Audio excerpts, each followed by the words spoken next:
तो दोस्तों Rafale fighter jet की बात की जाए इस समय तो वो अपनी पीआर की एकदम पीक पर पहुंच चुका है और ऐसी कंडीशन दुनिया के अन्य किसी चीज को लेकर देखने के लिए आपको नहीं मिल सकती कि उससे भी सुपीरियर टाइप के जो सेम प्रोडक्ट हो उनकी कीमतों से भी इसकी कीमत ज्यादा है। यानी F-35 या फिर Su-57 जो कि स्टेल्थ एयरक्राफ्ट है, इनकी कीमतों से भी ज्यादा रफाल फाइटर जेट की कीमत है।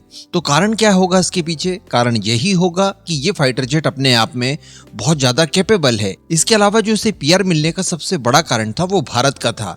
देखिए, भारत अपने आप में दुनिया की एक महाशक्तियों में से एक है जो कि इसका इस्तेमाल करने जा रही है और इस्तेमाल भी किसके खिलाफ करेगी? दुनिया की एक दूसरी महाशक्ति के खिलाफ, यानी चाइना के खिलाफ, जो कि 5th जनरेशन के स्टेल्थ जेट अपनी वायुसेना में इस्तेमाल करता है। तो ये सारे कारण वो थे जो कि इसकी पीआर को कई गुना बढ़ा देते हैं। हालांकि ऐसा नहीं है कि भारत ने चाइना के खिलाफ यूं ही आंख बंद करके रफाल को सेलेक्ट कर लिया। इसके इंजन की बात की जाए तो वो परफेक्ट है।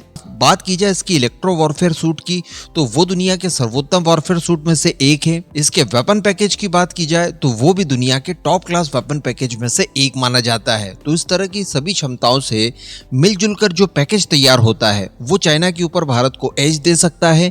यही चीजों को देखते हुए रफाल को भारत द्वारा खरीदा गया। इसके बाद इसकी पीआर मानो इस लेवल पर बढ़ी कि इसने F-35 को बहुत आसानी से टक्कर देना शुरू कर दिया।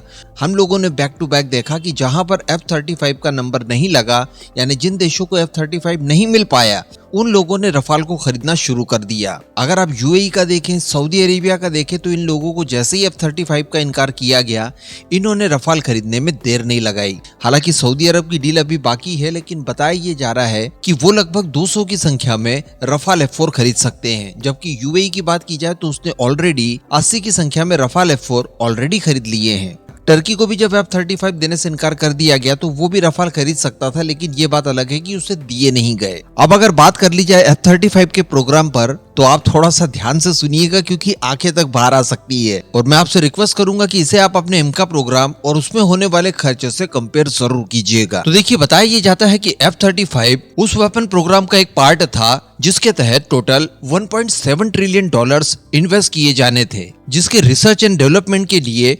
55.5 बिलियन डॉलर्स का इन्वेस्ट किया गया। अब आप कल्पना कीजिए कि इसकी तुलना में हम लोग एमका में कितना कर रहे हैं और उसके बाद भी अगर हम लोग DRDO-HAL को इन सब चीजों के लिए दोष देंगे तो ये अनफेयर सा लगता है। दुनिया बहुत खर्च करती है तभी जाकर वो इस मुकाम पर आई है जहां पर वो भारत से सुपीरियर दिखाई दे रही है। इसके बावजूद भी उन्होंने दशकों का समय दिया है वो अलग। और सीधी सी बात ये है कि ये लोग चाहते थे कि ये प्रोग्राम कुछ इतना ज्यादा भव्य और बड़ा हो जाए जिसके बाद अमेरिका और यूरोप के बीच में जो खाई थी वो और भी ज्यादा बढ़ जाए टेक्नोलॉजिकली, क्योंककि वर्ल्ड वॉर 2 के बाद में ये अपने इस वेपन को सबसे खास बनाना चाहते थे, जिसके तहत निश्चय ये किया गया कि कम से कम 2500 की संख्या में, यानी 2465 के पास ये अकेले अमेरिकन फोर्सेस खरीदेंगी, जिसमें अमेरिका की वायुसेना है, मरीन कॉर्प है और जितनी भी उनकी फोर्सेस एयरक्राफ्ट का इस्तेमाल करती है वो मिला जुला कर 2500 के नंबर्स में इन्हें खरीदेगी। और ऑलमोस्ट 1000 के नंबर के आंकड़े को ये लोग टच या फिर पार करने वाले हैं, जिसके तहत ये लोग दुनिया के दूसरे देशों को इन्हें एक्सपोर्ट करेंगे। लेकिन दोस्तों, इतनी सारी खूबियां होने के बावजूद, इतना इन्वेस्टमेंट होने के बावजूद और परियोजना शुरू होने से पहले ही इतने देशों के आपस में जुड़ जाने के बावजूद रफाल इन्हें बहुत आसानी से टक्कर दे रहा था। इवन अगर ऐसा ही कुछ चलता रहा और साथ ही फ्रांस अगर अपनी क्षमताओं को और बढ़ा ले प्रोडक्शन के क्षेत्र में, तो कोई बड़ी बात नहीं है कि वो F-35 को आसानी से टक्कर दे पाए। क्योंकि जहां पर फ्रांस 30 की संख्या में भी एयरक्राफ्ट हर साल मैन्युफैक्चर नहीं कर पाता, तो अगर लॉकहीड मार्टिन की बात की जाए तो इन्होंने वर्ष 2024 में 100 की संख्या में F-35 बनाकर डिलीवर्ड भी किए हैं। तो इतना अपर हैंड होने के बावजूद F-35 को रफाल फाइटर जेट बीट कर रहा था। इसके पीछे क्या कारण हो सकते हैं? तो कारण आप देख सकते हैं, फ्रांस की जो नीतियां हैं ये अमेरिका से अच्छी है। आप यूक्रेन से ही अंदाजा लगा लीजिए। जो बाइडेन और डोनाल्ड ट्रंप दोनों कार्यकाल आपने देखे, जब यूक्रेन युद्ध चल रहा था, दोनों ही परिस्थितियां कितनी भिन्न हो गई। तो इस तरह की चीजें अमेरिका में अक्सर होती रहती है।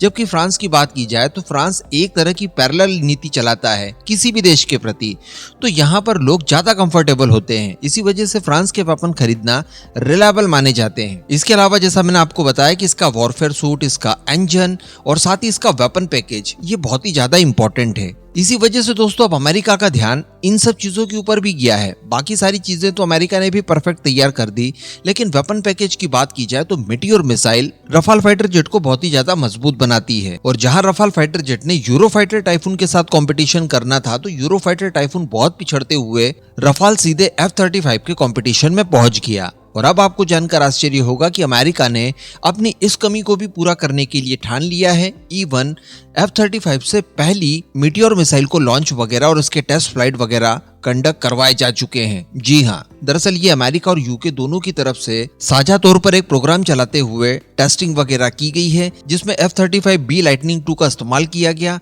जहां पर उसने मीटियोर मिसाइल को कैरी किया अपने इंटरनल वेपन बे में, और उसके बाद इनके परीक्षण वगैरह कंडक्ट किए गए। तो अगर BVR क्षमताओं को बढ़ाने के लिए मीटियोर मिसाइल का भी ऑप्शन F-35 के साथ मिलेगा, तो निश्चित तौर पर F-35 की सेल पहले की तुलना में और ज्यादा बढ़ सकती है। तो जिन देशों को स्पेशली मीटियोर जैसी कोई एयर टू एयर मिसाइल चाहिए होती थी और वो ना होने की वजह से F-35 को वो खरीदने से इनकार करते थे, तो अब ऐसे देश भी इनकार नहीं कर पाएंगे और संभवतः इन सब चीजों की वजह से F-35 पहले की तुलना में और ताकतवर भी हो जाएगा। साथ ही उसकी सेल बढ़ने की भी चांसेस अब पहले की तुलना में और ज्यादा बढ़ जाएंगे, क्योंकि ये प्रोग्राम बताया जा रहा है कि बड़े स्केल पर चलेगा। और ये जितनी भी टेस्टिंग वगैरह की गई, यहाँ पर लॉकहीड मार्टिन भी उपस्थित थी और MBDA भी उपस्थित थी, यानी दोनों कंपनीज के बीच में, जो एक मिसाइल बनाता है और एक F-35 बनाता है, इन दोनों के बीच में भी कोई बड़ा समझौता इसके तहत हो चुका है।